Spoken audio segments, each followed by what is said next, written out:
What's going on, Guardians? It's Tizzle here, and in this video, I want to talk to you about why Onslaught is my favorite activity I've ever played in Destiny. And no, this isn't some honeymoon phase grace period where I have rose-tinted glasses on and then in a week I'll be bored. I will give you some tangible reasons and evidence for what makes it so great, at least for a player like me. I've been thinking a lot about all the reasons it vibes with how I like to play the game, and in this video, I will share with you the reasons that I think it's the best activity that Bungie's ever made. So if you're a fan of the channel, you will know that I love making builds. It is literally the entire reason I started a YouTube channel. I've been making builds ever since the game came out. Yes, I know build crafting was rudimentary back then, but even at the time, I loved to be optimized and to find unique interactions that work well together. But it really started with Shadowkeep and the introduction of the Charge with Light system. Anyways, all this is to say that I've always really vibed with build crafting, and it is where I derive my enjoyment for Destiny. It is what keeps me coming back season after season. The first thing I do every season is turn in my stack bounties and grind levels so that I can unlock the artifact mods and test them and incorporate them into my already strong builds. And that brings me to my first big point of why I love Onslaught. There are no surges. Yes, they have overcharged weapons, but I think that this is the perfect balance. It is nice to have an overcharged weapon for an incentive to run something like a trace rifle or machine gun, but it isn't mandatory. But for surges, it really pigeonholes your builds because it does feel mandatory, and I hate that, especially in a long-ass season like Season of the Wish. I'm getting very sick of running Solar Stasis and Strand this season, and I know I don't have to, but you're strongly incentivized to, and I like to optimize. But in Onslaught, I've recently been running Arc and Void Warlock and Void Titan, and my day 1 run of Onslaught was on a Void Hunter. And it's just so refreshing to get to play with something different. But yeah, I love that it gives you full build flexibility. It lets you run whatever you desire. I've always said that Destiny is at its best when the players have agency, and this activity gives you full agency. The next reason I love it ties right into that same agency, and that is no locked loadouts. This opens up the build crafting process even further. With in-game loadouts, you can swap between ad clearing builds in the waves to boss melting loadouts for the boss phases, if you want. This is by no means mandatory, and to be honest, other than throwing on a reserves chest piece when I rally, I haven't really done this much optimization. That is because I like testing the strengths and weaknesses of the builds that I'm running. But if you do want to be perfectly optimized, this is an option. Again, you have agency, you have choice. One of my favorite builds is a Vesper of Radius Arc Warlock, but then I swap to Stormdancer's Brace and just delete enemies with my super. It's so much fun. And as someone who gets enjoyment out of build crafting, this has opened up all new ways for me to play the game. I've not had this much fun in Destiny in years. All I want to do is play Onslaught. For years, people have been saying they want content where their build matters, and there's no activity in Destiny where your build matters more, in my opinion, than Onslaught. And you can go further down the rabbit hole with team synergies as well. One guy can be a burst DPS monster, another an ad clear menace, and a third character could be fully support. It just opens up so many options. So not only does your build matter, but it matters in the greater context of your fire team's build synergy as well. If you have 3 burst DPS loadouts on your team, your ad clear may suffer. But if you have too many ad clear builds, then you may die to demolitionists because you don't have enough quick firepower to take them down. Speaking of small adjustments in how team composition matters as much as your own build, we died on like wave 37 on our very first run to a Tormentor. And then on the next run, again we died to a Tormentor. Let's hot swap to a Forerunner for when the Tormentor appears. We did this and we melted it with ease. And then we beat all 50 waves pretty easily. With one simple loadout adjustment. One small tweak and it made all the difference for us. I love that you can make these small adjustments during the run. I do lots of solo GMs because I like to test out builds in the hardest content, but this really limits your flexibility, especially as a solo player. In team GMs, I just find kind of boring at this point. But Legend Onslaught is a perfect mix of combat difficulty because it scales in power. But it also opens up so many loadout options. And speaking of GMs, this brings me to another point that I like about Onslaught. Unpredictability. When a new GM comes out, it is exciting for the first week when everyone is figuring it out and trying new loadouts, but then you memorize the enemy spawn locations and it becomes very formulaic and boring, and the meta gets figured out quite quickly as well. You don't have to run the meta, but once you learn the encounters and wave triggers and spawn points, you can do them extremely easily and efficiently. And while it is fun to figure these things out, it makes replaying them very boring. Like, once I solo a GM, I typically don't like going back and soloing them again, because the fun for me is learning the GM and what works and what doesn't. And when you beat it without dying, at that point, you have it mastered. There's nothing more to learn. Now, let's contrast this with Onslaught. And I will say first, maybe this is the new honeymoon period talking, and these waves will be figured out in the future. I'm not totally sure. But at least for now, it has unpredictability baked into it. For starters, you don't know if you will get Hive or Fallen. And then sometimes you get a Tormentor on wave 3, other times 37, other times 49. Sometimes during a run you'll get a Tormentor 2 or 3 times, and sometimes after a boss wave, you even get a team of Tormentors. And for more unpredictability, the enemy adds spawn in different locations. And while I'm quickly learning and spawn killing them still, I never know where to stand immediately after a purchase phase. In GMs, I know exactly what is going to spawn, where it will spawn, and when it will spawn. Every time, without fail. And I didn't realize how boring that was making the game for me. With Onslaught, every run feels like something new, so it is adding a new skill gap to the game. Flexibility. You have to be agile to adjust to situations on the fly. We failed to run this one time, but a big reason is we used all our supers, and the next wave spawned Demolitionists. And we couldn't melt everything down in time, and then we wiped. This was completely our fault, but we also didn't know it was coming. If they hadn't spawned when they did, we probably would have beat the level 50. It was just bad timing. But in a GM, you would never encounter this situation with a competent team. They know the most optimal time to use their supers. I ran the Corrupted GM with my friends Ark and Time Lord, and once we learned the most optimal spots to use our supers, we cut the GM time down from 17 minutes to 12 minutes, just by learning the best times to use our supers.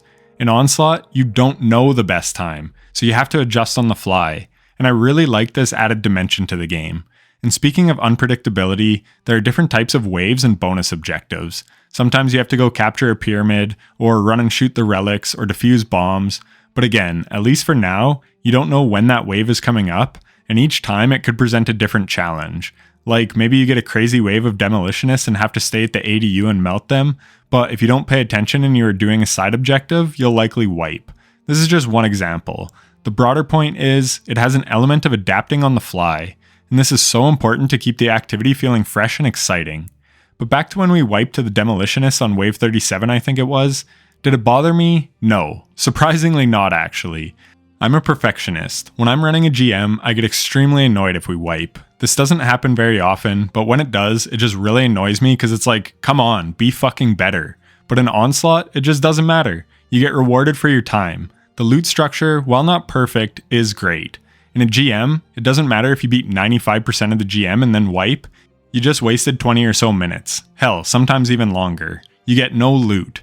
In Onslaught, if you wipe in the 30 or 40 waves, it is not 40 minutes down the drain, because you get loot as you go, and lots of it. I love the Menagerie and Season of Opulence, but I will die on this hill that if it wasn't for the chest glitch that gave you 4 times the loot, it would not be looked back on nearly as fondly. A 20-minute run for one weapon is not that great. Granted, you did have a lot of agency over the weapons you got, but still, it was not very rewarding. Onslaught rewards you for your time, which is crucial. More than anything in this world, I hate having my time wasted. It is our most valuable resource we have, truly. I could go on about that topic for hours, but I won't. But I never feel like my time is being wasted in Onslaught. First and foremost, and this is the most important, I'm having fun. For years, Destiny has felt like a checklist. Like, I just do the activities to check a box, not because I want to.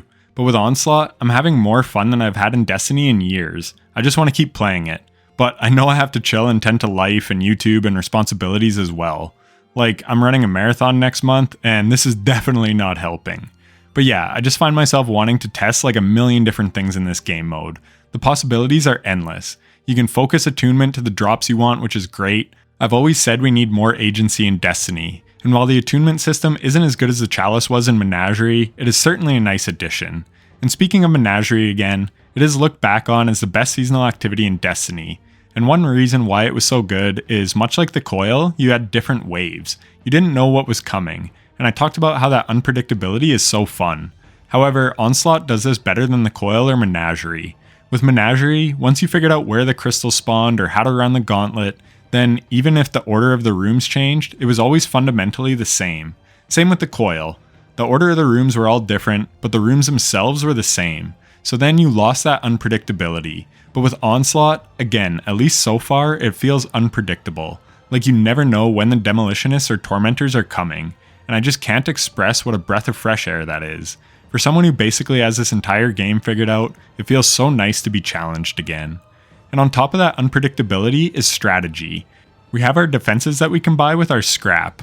The decoys, turrets, and tripwires. Back in the day, I used to play lots of tower defense games, and this definitely draws inspiration from those. Is it better to save up all our scraps and max out a turret or decoy, or should we add some small defenses to help us if things get hairy? Personally, I've always liked to save up a bunch and then stack it up. Like in Need for Speed games back in the day, I would always have a sleeper car. My Nissan 240SX looked like shit, no money was spent on the appearance, but it was decked out under the hood. Then when it was as good as it could be, I would make it look good. Performance came first, then aesthetic. So for me, I prefer to save up and buy a Shaxx decoy rather than wasting money on lower tier targets. But some LFGs do it differently, and I've seen both strats work. So at least for now, I'm unaware of what is truly the best strategy. But the beauty of it is, the strategy also changes depending on factors outside of your control, like when the Tormentor will spawn. I've seen a level 1 decoy save our ass to a Tormentor, where if we had been saving for a Shaxx decoy and didn't have that level 1 decoy, we probably would have wiped. So again, this unpredictability and strategy and when to purchase upgrades is very fun. Conversely, maybe you blow your load on one ADU spawn point, and then you don't come back to that area for 20 waves and it winds up being wasted. But maybe you do stack it up, and then you get that ADU at the end of the match and it saves your ass. You just never know. The last thing I should mention is accessibility. You have a legend version and a regular version, as well as a 10-round version. This is great for new players as it gives them a meaningful way to get better. They can start in the lower version and slowly learn and get better. And then as they do, they will progress and progress. Eventually, they will be ready for Legend Onslaught. Or maybe they learn that their build in regular just doesn't cut it in Legend and they have to go back to the drawing board. Regardless, they are learning and growing, and this has difficulty scaling, which is important. So they can maybe get good enough to beat the first 10 waves and then they wipe. Then eventually they may progress to wave 20 and 30 and so on. And eventually, through time and practice and learning, they can beat the game mode. I know you could argue that we have this with Legend Master and Grandmaster Nightfalls, but I think this one is so much more approachable. Regular strikes are a joke, and then if they jump into a legend, it is too big of a jump, so it discourages them. And I already talked about how wiping a Nightfall strike gives you no loot, so it feels like a time waste for the average player. For some, they like overcoming a difficult challenge, but not everyone is like this. But with Onslaught, they can learn in the lower difficulties and actually progress and get better. And the sky's the limit for how much better that you can get. Because beating 50 waves on Legend is no joke. And if it is easy for you, which is the vast minority of the player base, then you can try out other builds or stuff like I do. Quit crutching well in Tether and try out some other fun but effective builds. So to summarize, we have a game mode where your build truly matters, but unlike things like GMs, it is actually approachable for all skill levels. And your team build composition also matters, which just adds another fun dynamic. You're not pigeonholed to certain builds thanks to surges, so it opens up the whole suite of options that we have available to us. And with 3.0 subclasses and literally hundreds of exotics in the game, the possibilities are basically endless. Yes, a seasonal artifact makes some builds stronger than others, but I can truly say that you can make any subclass shine in this activity. You don't have locked loadouts, so if you strategize, then you can hot swap as needed for certain parts of the encounter. Something that you can't do in GMs. The game mode has unpredictability, so even after countless hours of playing it, it always feels fresh and new. Compared to a GM, where once you beat it once, it is always the same after that. There's no new things to surprise you. And we also have strategy incorporated into it with when to use our scraps and what to use them on. And last, but maybe most importantly, your time is always rewarded no matter how far you go. Wipe on wave 11, you still got some loot. But then there is also incentive to do a legend run because you get double the loot. So it's more rewarding for doing it on a higher difficulty, which I think is also very important. Incentive to get better is very much needed. One thing I've seen talked about a lot is that beating a wave 50 should give a guaranteed shiny.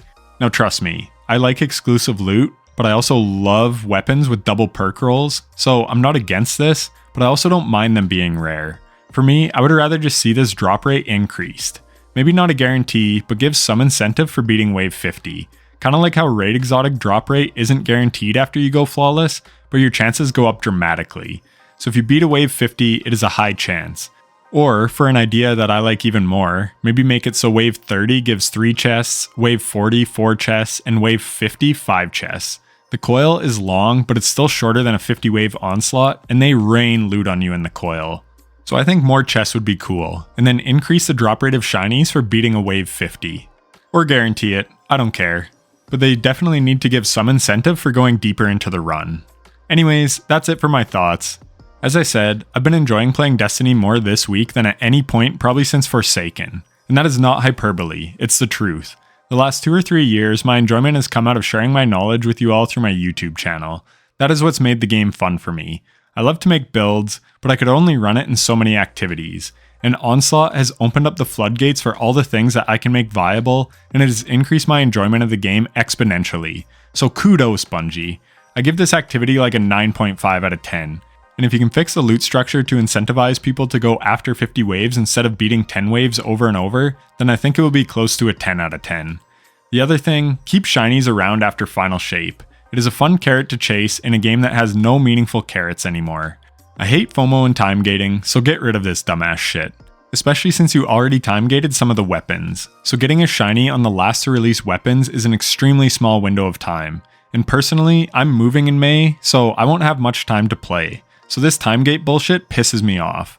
I just wanted to throw that in there. But back to the positive, if they expand on Onslaught and add new factions and maps over time, it will only get better. We have a certified banger activity here that I will be testing out all my builds in going forward. I can't wait. Anyways, like and sub and leave your comments down below. Thanks for watching and take care.